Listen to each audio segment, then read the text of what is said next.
Frères et sœurs, l'apôtre Jacques nous appelle à ne pas être seulement des auditeurs, mais ceux-là qui pratiquent la parole. Ceux-là qui mettent la parole de Dieu en pratique. Ceux-là qui entrent en action après avoir écouté. Frères et sœurs, Dieu attend de nous de pratiquer la parole. C'est la meilleure des choses. C'est la chose la plus fondamentale que Dieu attend de toi.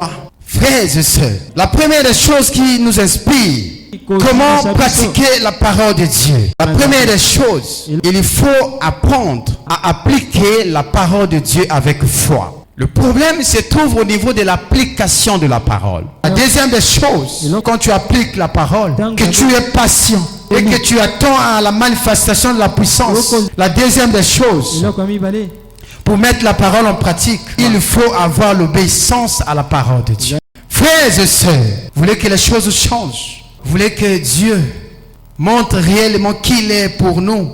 Il a dit, laissez les sacrifices derrière. L'obéissance doit vous animer. Que l'obéissance anime l'église gauchenne. Que l'obéissance anime les croyants du monde actuel. Que l'obéissance soit notre partage, frères et sœurs. Car sans l'obéissance, notre service ne sera pas agréé à Dieu. Pour finir, l'obéissance à la parole de Dieu révèle aussi notre maturité spirituelle.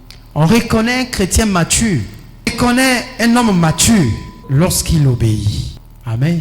Amen.